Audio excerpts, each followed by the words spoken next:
Yes, it is. Jake, do you want to come on early to knock it out? I know you're busy. How are you? Good morning. Yeah, what's up? Nah, man, do what you need to do, man. I'm just listening in. Yeah, no, so I would rather get you on early since you got a 10 o'clock. If Okay, you no doubt.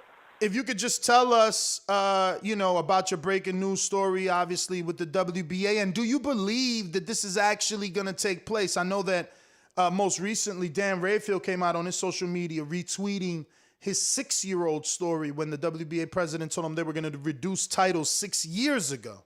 Right. Um, Look, it's a fair question given the WBA's history. I believe it's going to happen because they know all eyes are on them, and they've acknowledged the damage that they've caused to the sport. So that's why I'm a firm believer that this process, I think it's going to play out at least for the rest of the year. What happens in 2022 and beyond, I'm not going to go ahead and predict that. But I do believe there's going to be a dedicated effort to start to consolidate these titles. They've already begun the process, and for now, I do believe they're going to follow through. And do you think the process that they've started, is it the right path? Is this what you would have recommended? Because from what I can gather, it's only the interim that they're eliminating at the moment. Mm-hmm. Yes. So that's all right. So what they're doing now is the word interim title is no longer going to be acknowledged in the WBA rankings.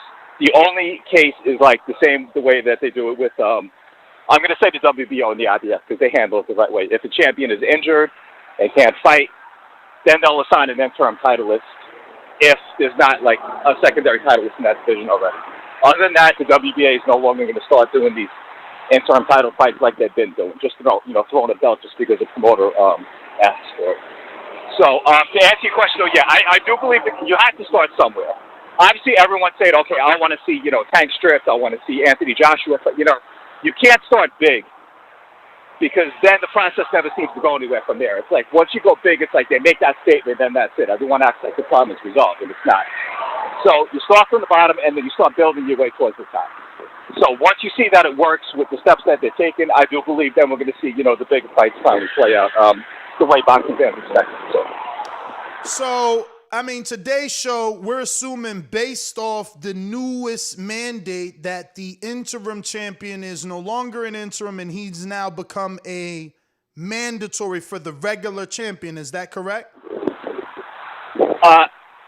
In general terms, yes, that is correct. But there are some divisions, though, like Jamal James, for example. He's a secondary titleist to Yordenis Ugas, but he's already in negotiations for his own mandatory fight. So therefore, I'm actually the interim belt is vacant there at that weight. They did away with it. But hypothetically, let's say if they allowed Gabriel Maestro to keep the title, he wouldn't automatically become the mandatory challenger because there's already one in that division. So that's why they said they have to do it on a division by division basis, evaluate like who is owed a title fight, and then kind of wean out the process from there. So for now, they're just de-recognizing all the interim titleists. In divisions where there isn't already an assigned mandatory challenger, the interim titleist will become that. All right. So at 130, Chris Colbert no longer interim, and he's mandated to fight Roger Gutierrez, which I think was something that was already released before this all came down, right? Correct, yeah. As a matter of fact, immediately after Roger Gutierrez beat Rene Alvarado in their third fight, that was already the plan to order that fight. They ordered it, I believe, the next day on a Sunday, which is unusual. But yeah, they already had it in their mind that was going to be the next division they were going to consolidate. All right, and so is it safe to believe? I mean, because obviously all the internet vloggers and YouTubers like myself, podcasters, we believe because of this mandate, we'll get this in-house fight, which sounds like what Mayweather said after Romero fought, that they're going to keep it in-house. Do you think we'll get Rolando Romero versus Gervonta Tank Davis in October, since he was the interim and I guess theoretically would be the mandated challenger for Gervonta's regular title at 135? That's a very good question. I'm going to start with whether they're going to proceed with Gervonta Davis fighting in October, because the pay-per-view market is very crowded right now. So let's say hypothetically Gervonta goes. I mean, he can't fight on October 9th because you got Fury and Wilder 3, assuming that fight actually happens. November 6th, you got Canelo fighting Caleb Plant. So for Gervonta to fight in October, that's putting him either October 23rd, October 30th. You're already competing with two major pay-per-views by then. So that's the first step. It's just a matter. I'm not sure we're going to see that fight right away. I would love it. Rolly keeps calling for it. And if we're of the belief that the promoters work for the fighters, if that's the fight they want, why not make that fight happen? It's the fight that makes the most sense. I would like to see the WBA order that fight, but what they did with Gervonta, actually, they sent him a notice last week, and I believe he had until the end of the day Friday to let them know what weight he actually plans to campaign at. So they're kind of giving him the benefit of the doubt because he has 3 belts. So once he decides what weight he's going to fight at, my understanding is he's going to lose the other 2 belts, that he can't hold all 3 at once. And so your most educated guess, of what division he stays at, is it 130, 135, or 140? My theory is that I believe he would be most effective at 135 just because it's the most lucrative division, and he's the biggest payday for anyone at those weights, in my opinion, anyway. So I believe he could create the greatest legacy for himself at 135. I'm not going to go ahead and say that's where his next fight takes place, though. It's very possible he winds up fighting someone like Albert Puello for the at 140, like where they consolidate those 2 fights. What? Albert Puello? Yeah. Look, I'm just speaking hypothetically. One thing we need to say with Gervonta, I mean, the man just survived the plane crash. Hell yeah. So first, let's hope he's okay. Let's hope he's moved past that. And he's even in a position where he can train for an October fight. Yeah, but you make a lot of sense now, man. With all those fights in October, I just feel like Leonard Ellerbe, even Tank and Mayweather, they're so cocky. Are they really going to push their star fighter off of the date that they announced almost 5 months ago? Look, it's a process. I mean, Gervonta Davis fights. I know Mayweather Promotions, a lot of their fighters, they have their own thing. Not necessarily all of them fight under the PBC banner. Tank does, though. He's one of the few. He and Rolly both. They fight for Mayweather. They're both advised by Al Heyman. They're both PBC fighters. So, you can't just say, well, I'm going to fight on this date. I don't care what the rest of the schedule is. We know that's not how PBC works. Yeah, for sure. They tend to work in unison. So, if it's going to be, they're always about making the best business decisions as well. So that's one thing, Floyd has taught us, in his all-time great career. It's always about making the best business decisions. So that's going to be the next step for Tank. Have you heard? I'm sorry. Go ahead. Continue. No, I was going to say, I don't believe anyone is that arrogant to where they're going to say, well, I'm going to fight on this date. I don't care how much money it's going to lose me. Absolutely. Plans change.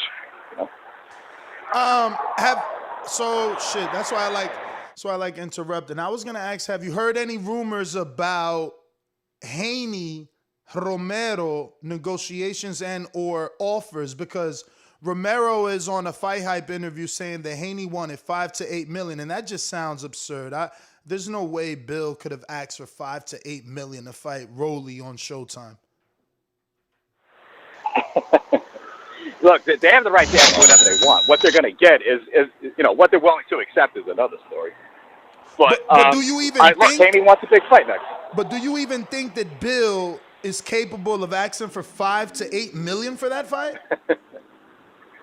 That to me, that sounds like hyperbole. Okay. I mean, especially just to have it on Showtime. I mean, for that kind of money, that's not going to be on like a network. That's not going to be off pay-per-view. Devin Haney is not a pay-per-view fighter yet. Is Rolando, because I mean, he's out here calling himself this era's Roberto Duran. He does bring a level of excitement, and I guess he trolls pretty good on in the internet. Can he build a fight? Can he build a pay-per-view fight? Can they test the water with a Devin Haney and a Rolando Romero? That's a hell of a test. I mean, to go to start with Devin Haney. But yeah, I do believe Rolly is the star in the making. People want to downplay it, but even if you hate the man, I mean, just, to have that much energy to hate on someone, you have to acknowledge his existence. And Rolly is already there. It's not like people don't know who he is. They know enough about him to not like him.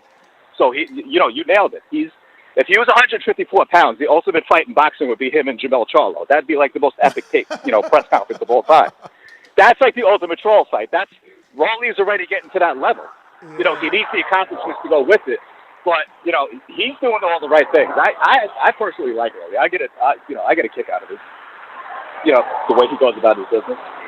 For sure, man. So I do want to ask, I'm hearing that the Jamel, because you brought him up, I'm hearing Jamel's IBF with someone named like Murataya or something like that is official. Yeah. Baccarat Murtazaliev. My understanding is there is an agreement in place, and the conversation stopped dead there. So whether that means they're actually going to go through with the fight, or if there's another agreement where they're going to allow Jamel to maybe pursue a rematch with Ryan Castano, if that's on the table, I'm not there yet. But I do know they've reached an agreement to where the IBF is not going to order a purse bid. Oh, nice. So that's where talks stand with them now. But it is a fight where if Jamel can't fight Brian Castano in a rematch straight away, you might as well get that mandatory out of the way. I don't love the fight, but if it's one that you have to take care of, and he wants a second fight for the year and it's not going to be Castano, go ahead and get that fight out of the way. Jake, I love you, man. You make this too easy. You use the word purse bid. That's what everybody's excited about. What do you think about this Crawford-Porter purse bid? And what's the probability of Al winning this purse bid and putting this fight on the Canelo undercard? I mean, obviously that's going to help Canelo get a bigger back-end check, but, I mean, this isn't going to be its own main event, is it? I mean, Earl and Porter only did $275 on pay-per-view, and that was just the rumored number. Right, exactly. That's an expensive. I don't expect any. I mean, look, if they're not going to put David Benavidez on the Canelo Taylor plant card, I would not expect a Terrence Crawford Sean Porter fight to land on there. Guys, you're talking about a fight where it's going to cost at least $7 million probably to win that fight. I'd say maybe even $8 million. Somewhere in that vicinity. Wait. So Jake, you really think Bob, who just bid 1.7 for Tio with all the belts, is going to come out of nowhere and bid 7 or 5 for Crawford? All right, look, you have to understand this. Bob did enough on the Teofimo fight to where that satisfied his contractual amount. He's going to have to do the same with Terrence Crawford. Can you say that again? Because you got a lot of background. So you said Bob said what? My bad. Look, Top Rank, so with the Teofimo fight, Top Rank bid just enough to where that satisfies the amount, the contractual amount they owe him for the fight. They're going to have to do the same with Terrence Crawford. They're not going to go in there with a $2 million bid. PBC will easily outbid that if that's all Top Rank's going to. Those two sides are going to figure out how much the other is going to bid, and they're going to decide how much the fight is worth to them. Now, I don't expect PBC to go in there with a $10 million check. To be, they got to figure if the fight does maybe $200,000 as its own pay-per-view event, you can get away with paying $7, maybe $8 million for that fight. I believe that's going to be the winning amount. Wow. So what would you, I guess your educated guess on Terrence Crawford mandatory minimum today? Because that helps us with the purse bid. Is he still a 4.5? Is he 5.5? I wish I had that information. Okay. My understanding it's somewhere around in the $4 million range, $4.5 million. Now, the leaked information on The Athletic was that these two parties, Crawford and Porter, were seeking $5 million. Again, I love Porter, but does that make sense to you? Is Porter seeking $5 million? The key part is, at what point does PBC decide it's not worth it for Sean? If they feel he's worth $5 million and he's not going to get $5 million for the fight, that's the real problem. None of us have the right to tell the fighter how much they're worth. I mean, if you and I are paying for the fight and Sean Porter said, I want $5 million, I'll be like, sorry, man, I don't have it for you. I'm not going to make that money back. But we don't have that right to tell the fighter, his worth. So that's let me up to a ask you promoter to pay. But isn't his worth what he's gotten in the past, or is your worth what you can negotiate? What he's gotten in the past is why he's getting 40% of the purse bid, as opposed to just getting 20%. Because Terrence Crawford, as a super champion, would be entitled to 80% of the winning purse. So because Sean Porter has been paid as much as he has over his past 3 fights, He's entitled to 40% of that cut. So that's why I'm saying if you get a bid of like $7 million, that puts Sean at $2.8 million, which, in my opinion, I think that's I think it's fair market value, if not more so, for a fight with Terrence Crawford. But didn't Brooke get Yeah. 2.5? Look, man, you know what they're saying, right? Yesterday's price is not today's price. But that's what I'm you saying. can't worry about what this guy. That's what I'm saying. Right. Brooke Well, got if that's 2.5. how fighters are going to operate, right? That's what Top Rank was willing to pay. I mean, So if TBC is going to look, I can't believe if that TBV Bob is going to would win this give bid, them 2.5 for Brooke, but he can't come to an agreement with Porter, a two-time champion that's actually worth it at this point in his career. Like, Brooke was done. All right, but also at that point too, we don't know where talks ever went though, because all we really heard from Terrence and from Sean Porter was that they were friends. There was one point they weren't really big on fighting each other. Then they decided, okay, well, if we have to fight each other, we will. But, like, how far did those talks ever go in the past? I don't know how far those talks have went, but I'll tell you this. There's only one guy out there that's saying this is a legacy fight. This is a fight I want. This is the fight that I want. I would rather sit out than if I don't get Earl or Crawford, I'll sit out the rest of That's only Porter saying that. I feel like Terrence isn't really beat for this fight. I agree with that. I will say, look, I know for a fact, Sean, not just because I worked with him, in the Olympics, just, as you said, what Sean says in public, he tends to say what he means. Sean's not the type to throw out, nonsense. I do believe he wants this fight. And he knows that if he doesn't get this fight, who else is he going to face, in the next few months for the money that he's expecting to fight? So at the same time, Terrence has to defend his title against someone. He's not going to sit here and ride out, the one fight that's remaining on his contract with Top Rank. Yeah. He's got to fight somebody, so why not get paid for a fight with Sean Porter? All right, we got 20 minutes left. I'm not going to use them all. I got one more question for you. I need you to spice things up, man. What industry inside info did you know about the Caleb Plant-Canelo fight, right? Because those first negotiations, there was a lot of fans upset. I'm particularly upset with Canelo with this one-way rematch clause. I feel like that's the same reason Wilder-Joshua never happened when Wilder accepted the 17-5. Why do champions try to enforce this one-way rematch on another champion? Isn't that disrespectful? It's disrespectful. It's also up to the other champion, though, in that case, to decide, you know what, I'm worth more than that. I should have more of a say. I give Caleb credit because all along he was always willing to do whatever it took to make this fight happen. People they dump on his resume. They say he's not a real champ. He's a paper titleist or whatever. He's the one that's wanted this fight for as long as he's been, I should say as long as Canelo's been campaigning at super middleweight. But his quest has always been to become the first ever undisputed super middleweight champion. Caleb, I've known that since, I've known him since his amateur days. Well, let me interject. That's always been his goal as a pro. Let me interject because you get the internet fans that say, well, how does Caleb want to be the first where he's had 4 offers? Okay, so that goes back to Caleb knowing his worth. Every time, look, I know people made a lot about last year after he fought Vincent Feigenboots that, he wanted this long camp. He didn't want to go straight into another camp to fight Canelo. He knew the backlash that was going to come with it, but that's how he feels. He wanted to take a break after that fight. He trained for a long time to get to that fight. It came a little later than he expected. He wanted that break, and he knew there was going to be backlash when he said, okay, I'm not available to fight Canelo in May. But guess what? The pandemic came, and, Canelo didn't fight anybody in May because nobody fought. But when the fight came back around, he just didn't want an offer where, okay, we're going to fight you on 4 weeks' notice, 5 weeks' notice. Caleb feels he's above that. He shouldn't have to accept the fight on short notice like that. Callum Smith did. And look at the performance we got out of him. That was not, it was a great win for Canelo, but it wasn't a particularly, great fight. It wasn't even a good fight. And Caleb feels his worth is that he deserves a full training camp for a fight of that magnitude. And that's the one thing he was always willing to fight for. He wants full drug testing for every fight. If you fight him, you got to do full body testing for at least 8 weeks, not this 3-4 week stuff. So Caleb went in. You're saying Plant. If you fight Plant, you got to do VADA. Absolutely, 100%. Wow. So was that a sticking point? They wouldn't give him. No, I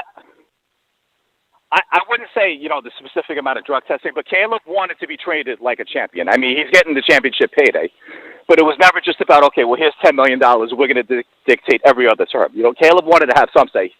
the one thing, he wasn't going to take this fight on short notice. That was where he was always going to draw the line, and that's where it was getting to in the talks. I think that's why everyone ultimately backed off, because we saw Canelo was just getting a little bit more ridiculous with each demand, to where they saw, okay, you know what, this guy's just never going to agree to the fight. Why even continue?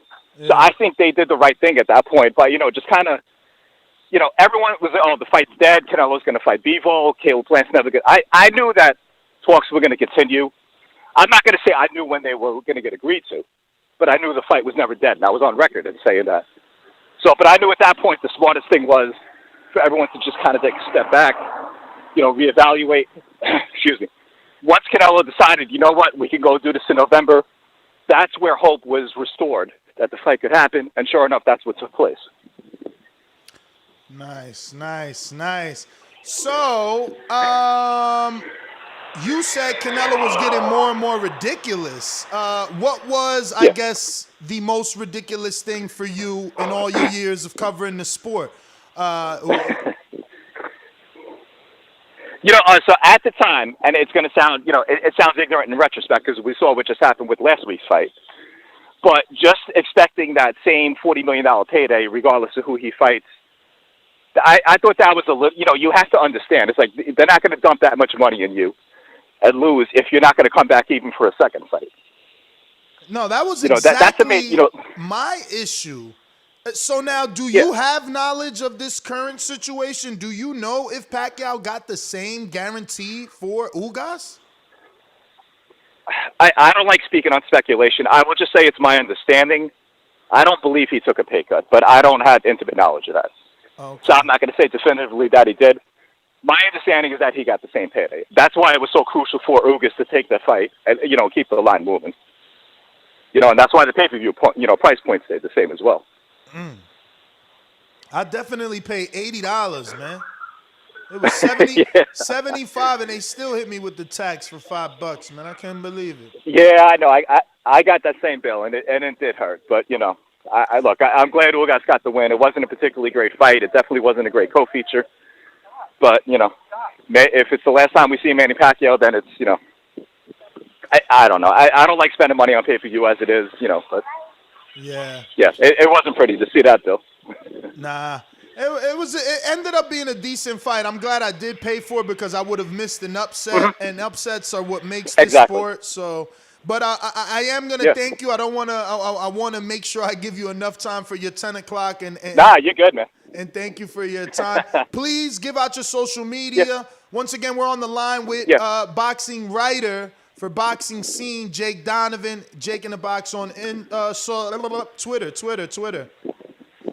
There you go. Yep, that's it. Jake in the Box on Twitter, Jake in the Box with the _ on Instagram. But Twitter's the best place to always follow me. And of course, all my content on Boxing Scene. You got Jake Paul winning. Feel me? Is it by stoppage or what? Yeah, I think Jake Paul will be 4-0 with 4 knockouts. Oh, the one fight, I'm going to say this, the one fight I am interested in is Amanda Serrano, just because I want to see her become undisputed featherweight champion.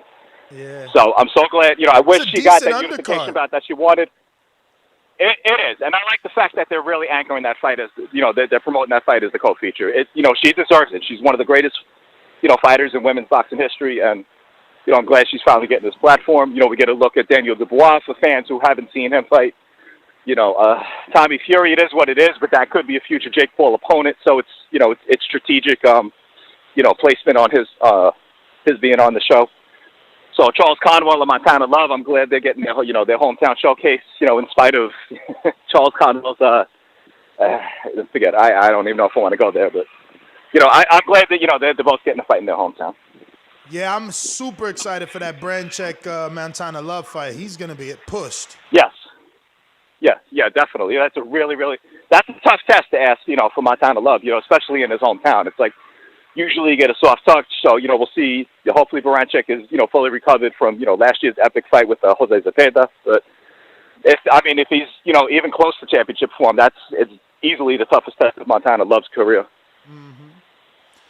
Well, Jake, man, thank you for coming on short notice. Always appreciate you, man. Keep fighting a good fight out there, man. You're doing a fantastic job, and congratulations on the article and breaking the news. Yo, if you enjoyed the video, feel free to hit the like, subscribe, and share. As always, if you want to support us to the next level, head over to the patreon.com/ThaBoxingVoice. We have tons of exclusive from Border Wars, from title, betting shows, the list goes on and on and on. But in addition to that, if you guys have questions for fighters, trainers, and promoters, this is where you can submit them. We will run out, get these questions answered, and put it back on the show just for you guys. Appreciate it.